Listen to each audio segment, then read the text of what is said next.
Green card holders. New digital rules are now live. If you're a green card holder or applying to become one, stop what you're doing and listen closely. As of September 9th, 2025, the U.S. immigration system has gone fully digital. The change is not pending. It's already active. Every time you leave or enter the U.S., your movement is now tracked automatically. No more guesswork. No more lost documents. But also, no more room for error. These changes will impact how you travel, how you apply for citizenship, and how you protect your residency. If you miss the details, you could fall behind or lose your place in line. Let's break down everything you need to know and what actions to take right now. What just changed? Starting this week, the U.S. government activated a digital entry-exit system that tracks every green card holder's movements. Whether you're gone for a day or 6 months, it's now on the record. Before this, immigration officers relied on passport stamps, airline records, or your memory. That's over. Now your immigration file will hold exact dates of every departure and return, logged automatically by CBP and shared with USCIS. This isn't just technology, it's accountability. Why this can help you? Let's talk good news first. If you've followed the rules and your life is based in the US, this system can actually help you. No more digging for old boarding passes. No more worrying about misstamps. USCIS will have a clean, accurate timeline of your travel. This means faster approvals, fewer RFEs, and less stress, especially when applying for naturalization. Your physical presence and continuous residence requirements will now be backed by data. So if you've stayed within the limits, this could actually speed up your journey to U.S. citizenship. Why it could hurt you. But the same system that helps compliant immigrants will expose those who weren't careful. There's no hiding anymore. If you took frequent long trips, if you overstayed abroad, or if your story doesn't match the data, you could face serious delays or denials. Any trip over 6 months raises a red flag. Any trip over 1 year without a re-entry permit almost certainly resets your citizenship clock. And now, USCIS won't need to ask. They'll already know. Continuous residence versus physical presence. Let's quickly clarify something many people confuse. Continuous residence means the US is your main home. Physical presence means you've spent enough actual days inside the US. You can pass one test and fail the other.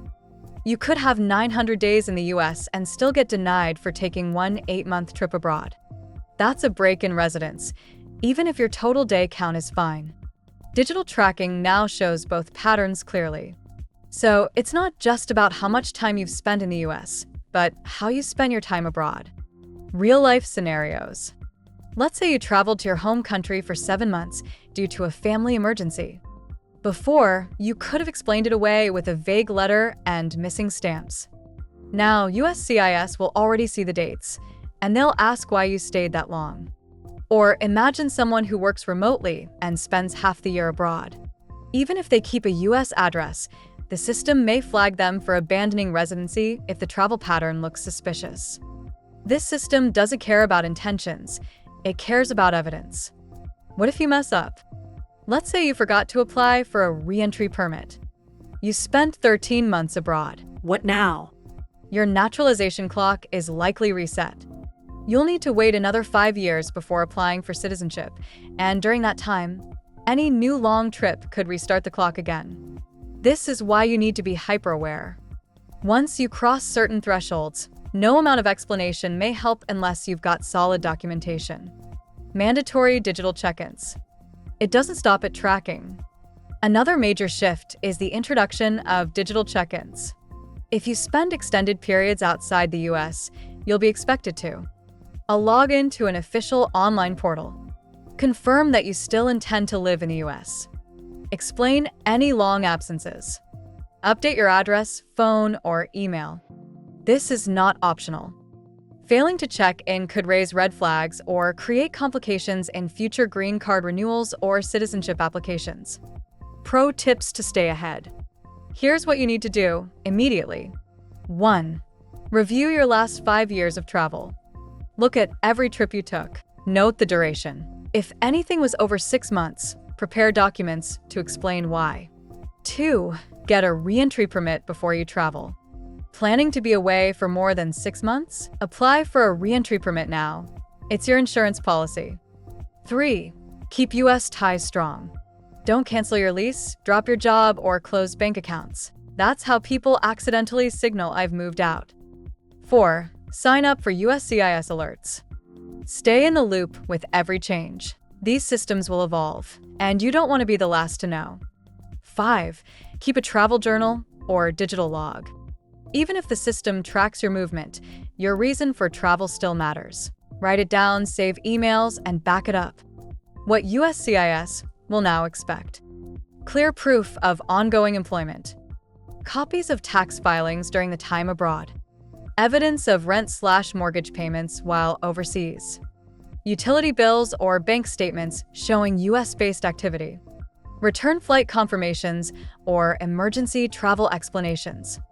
Don't wait until you're at the interview. Start gathering and organizing now.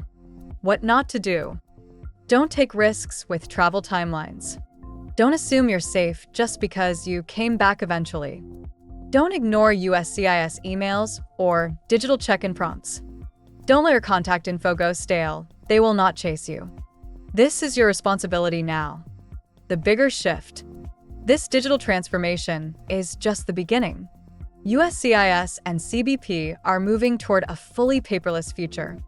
Expect online-only applications, faster document uploads, automated reminders and warnings, a less room for human error and less room to negotiate.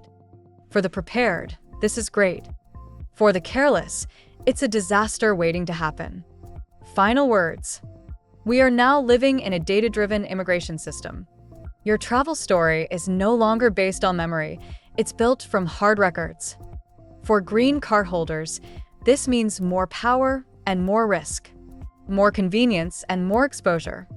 If you plan ahead, you'll be fine. If you assume the system is forgiving, you may be in for a rude awakening. Closing statement. September 9th was a turning point. The immigration game has changed, and the people who stay ahead will be the ones who adapt early. So ask yourself today, are you managing your green card like a travel pass or like the key to your future? Because your green card isn't just plastic, it's your stake in the American dream. Treat it like it matters. Protect it, respect it, and build your future with confidence. If this video helped you, hit like, share it with someone who needs it, and drop your questions in the comments. And don't forget, subscribe to BorderDrip USA for the latest updates that actually matter. Thanks for watching. See you in the next video.